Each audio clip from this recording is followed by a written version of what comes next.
What's up guys, it's Missy. I'm back with another SimCity Build It video. Today we're going to talk about how you get your club active if you already have one in place and maybe you're just trying to kind of make it better, right? So your group is probably in a position where you have enough players to start war, but most of them are inactive, and you probably have maybe 5 or 6 at best active players. That is a pretty typical thing to have happen in SimCity Build It when you don't have a communication system set up with your group and you don't enforce rules or regulations, so to speak. So basically, here's the thing. I have videos on how to be a good club member and how to start a club and all that, and kind of what it takes to be a president, but we're going to go a little bit more in depth on that. So the first thing is you absolutely have to decide what type of group you want. You can't just start a club and just be a pushover president. You know what I mean? Like, there are presidents out there that just kind of don't want to be mean to anybody. They don't want to, boot anybody. They don't want to have any rules. So they just kind of want to sit there and own the group but not be a leader. And honestly, that's really not fair to anybody in the group, because here's what's going to happen. You're going to do that, and you're going to have constant problems with things being advertised on the global market, people not getting their rares, people stealing from people or whatever, people not pulling their own weight and contributing towards the club chest, or maybe if you're a war club, they're not pulling their weight there, whatever the case may be. So what I like to do, and I'm just giving you my opinion on things, is I like to not only make the group, benefit from the player, but the player benefit from the group. And that is really, really important, that you're looking for a specific type of player and they're looking for a specific type of group.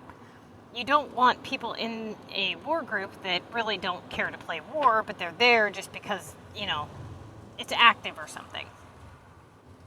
So you need to decide as a president what you want your club to be about. Is it a war group? Is it a comm group? Is it both? What do you expect from your players?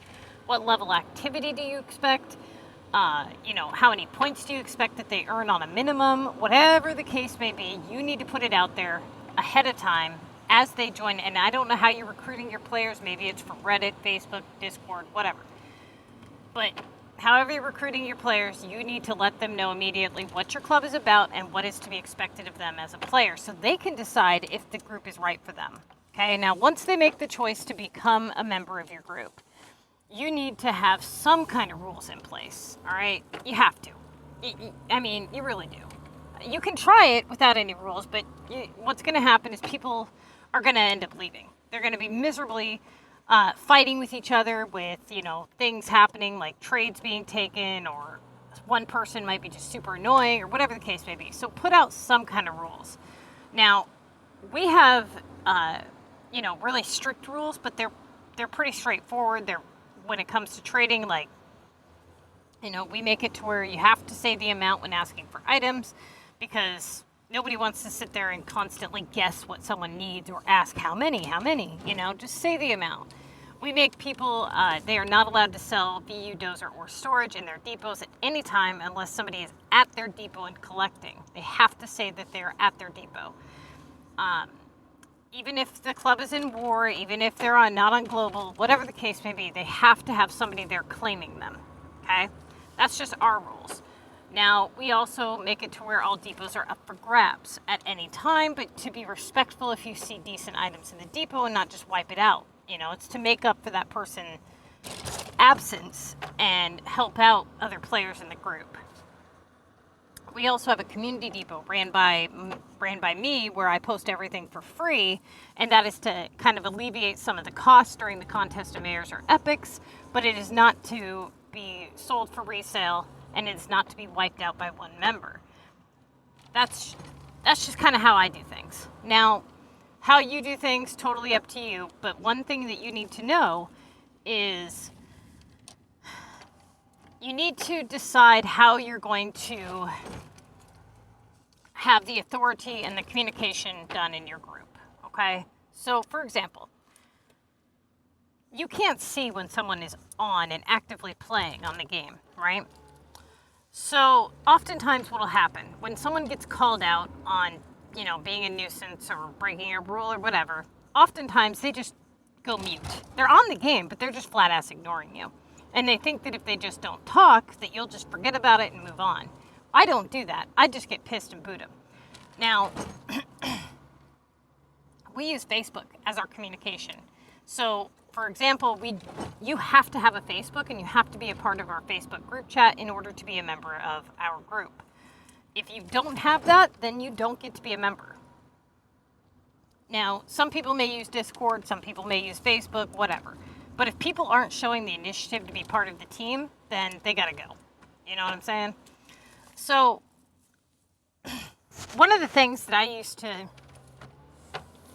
to think is, I used to run my group kind of different. I used to say, okay, there's members, and then there's VPs. The VPs enforce the rules and make sure that the members are doing what they're supposed to be doing. And I thought that that was the right way to do things. I thought that upholding the VPs to a higher standard was the right thing to do. Like, hey, the VPs are expected to earn more points. They're expected to, enforce the rules, boot people if necessary, whatever the case may be. And then I realized, you know what? That's not how I want to do things. And some people may like their group to be that way, but I no longer do that at all. And I'll tell you why. I did it that way for 5 years. And there were negative impacts that it had on the group. First off, the reason is I want it to be a team, right? Why is it that if you're a VP, you're expected to earn more points? Why? What are you getting for your work? Like, you being a VP, what do you gain that a member does not have? All you have is a thing on your name that says Vice President. That's it. You can boot people if necessary, but most of the time it has to go through the president anyways, right? So what are you gaining? It's not like you're getting paid. No, you're all part of the same group. You're all going to collect the same group chest, right? So why is it fair that you have members that aren't pulling equal amounts of weight in the club? Why? No, we're a team. That's how I do things now. So we do have vice presidents and we do have members, but the vice presidents are only promoted to be vice president because they have a specific thing they do in the group that requires that they be that. For example, I have Lala set to vice president because she's the one that starts war. I have Maple set to vice president because he is also the one that starts war when Lala's not on. Sid and Chronic and I think Star, they are set to vice president because Sid is the co-owner of the group and Star's the recruiting member. So he needs to be able to, approve and deny any requests that come into the group. Chronic is set to vice president because she's been with me 8 years. Now, she can also approve or deny or whatever. But the point is, there's no point in me putting everybody at vice president just to make it to where now we have this risk of people accidentally hitting the war button. Even though a lot of people who have been here for years qualify to be, what you would consider a vice president, but there's really no point in it. The only thing that changes in their game is that they can approve, deny, or start war, which they don't need to do any of those things. So it's just a label. And that's what I want to remove from my group. I want people to know that we function as a team. It is the responsibility of the entire group, to inform if we're low on targets.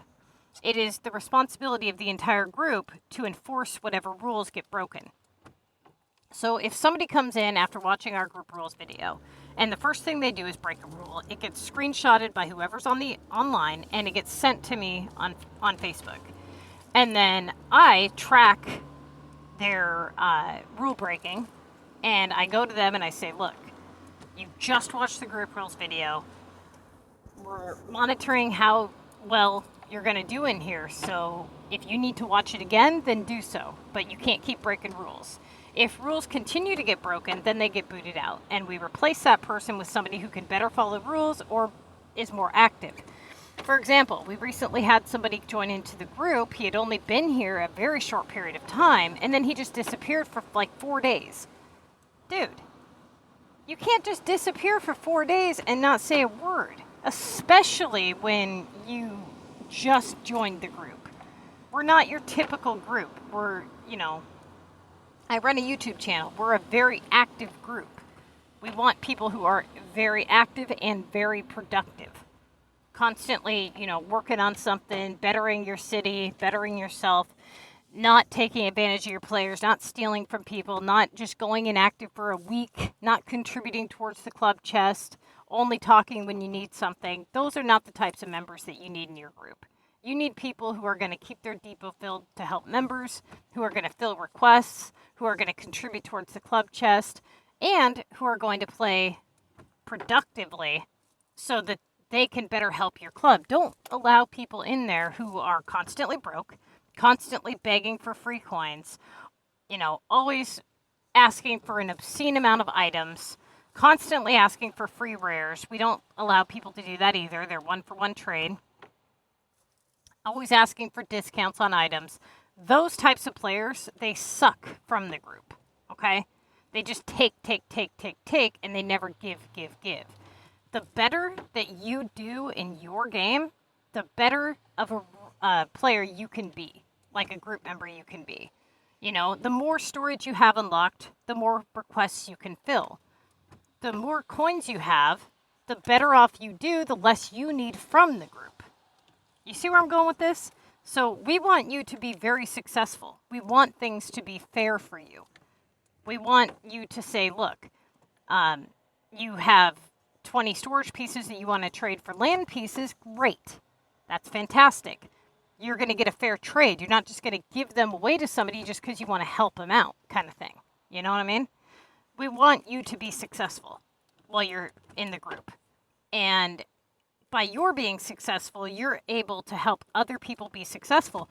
But if you're not making it to where your players are, successful, where they're active, where they have a good place to trade, you're just going to end up attracting players who vanish off the game, who constantly take too much from the group and never give back. And that's not what you want. So what you need to do as a president is you need to toughen up. You absolutely have to be tougher. You need to find a way to recruit better members. Okay, you're looking for a specific type of player. Type it up. Say, look, this is my club code. This is our club name. We're looking for players who are active, who maybe they play war, maybe they play comm, whatever the case is. Type up your thing, post it to multiple Facebook groups, and then you'll get people commenting on your post saying, can I come in, whatever. Conversate with them and say, okay, this is our regulations, this is our rules, whatever the case may be, and then recruit them in. And get the people who are not being successful, who are not on the game, who are not able to be reached easily, who aren't doing anything. Slowly rotate those people out for good players. And then what you realize is that you're pretty much always rotating out players, but you should have 20 players all the time that are doing well, and you're constantly rotating about 5 people out to make up for people who get bored and quit playing, or people who have work or something, they have to be off the game for a couple of weeks. Maybe they're going to college and they'll come back in a few months, whatever the case may be. Don't let those people just take up space. If they're going to be off the game for months, there's no point in them just sitting there and taking up a spot that could be filled by somebody who's going to actually be playing. So, even though I used to put more responsibility on my vice presidents and my members, I no longer do that anymore. I make it to where everybody is equal. It's everybody's job within the group to make sure that the group functions properly, that the rules are followed, that the activity level is followed. And another thing that I always do is I always talk to everybody in front of everybody. So if, let's say somebody breaks a rule, I will talk to the person in the group chat. And the reason for that is so that everybody else is aware of what's going on, so they know what to watch for. For example, we recently had a player who was constantly doing rare trades for storage pieces. Now, you would think that, oh, they're trading for it, so it doesn't matter, but it does. Because what was happening is nobody else could trade anything because this person was taking every trade that popped up. And by talking about that in our group chat, everybody was aware of it, and we were able to say, okay, you know, hey, I saw so-and-so trade 9 times just, you know, in this time period, and, you know, and then you get screenshots from another person saying, hey, you know, so-and-so traded this much, you know, this many times in this time period. This person had taken 600 rares in a week, you know, and they were being traded. But the point being, and I'm sure not all 600 of them came from trades. They probably had global and things like that. But the point is, that's a lot of rares. And other people were unable to get what they needed to get done. So if you're taking too much from the club and other people can't benefit, then we're going to have a problem, kind of thing. So it's really important that everybody within the group is informed of any problem being created by another member, right? So that they can watch for it. Now, we're never inactive, you know, like the slowest day for us is going to be the one day that you get off from the contest of mayors, and there's still people on the game. They're just they're just refilling their shops and whatnot. But pretty much no matter what time of day you pop on our chat, you've got somebody on there that can help you. And if for some reason you can't find what you need, you can always message the Facebook chat and almost always get what you need, right? If you're having trouble in your group because it's dead all the time and the president isn't doing what they need to do to make it a better, you know, place, then you need to either make your own club or find a better club. Seriously. Don't use the normal, like, SimCity, you know, search feature or whatever. You're going to have to go out and venture into the Reddit world, Facebook, Discord, whatever, and find a group that fits your needs, because it's really hard to find a good active group when you're looking, you know, on SimCity, because most of the time you just come across dead ones. But as a president speaking to a president, you know, it's your job to be the leader, and you have to take that responsibility seriously, you know? Really, you do. You have to say, look, man, everybody wants this to be a successful thing, so what do I need to do as the leader to make this happen? And if that means that you got to boot people out, then that's what that means. So good luck to you. If you guys have any questions, please put it down in the comment section. If you have any video requests, I'm more than happy to do videos upon request. This video was actually a requested video. So, you know, if there's something that I didn't talk about, or, you know, maybe it's about a different subject or whatever, please just put it down in the comment section. I'm still dealing with EA banning my legit city to the Naughty Island, so right now I don't have any walkthroughs coming out for the Missy's Building Guide until that problem gets fixed. But if you guys are progressing further into the building guide and you have questions, I am more than happy to answer those. Okay?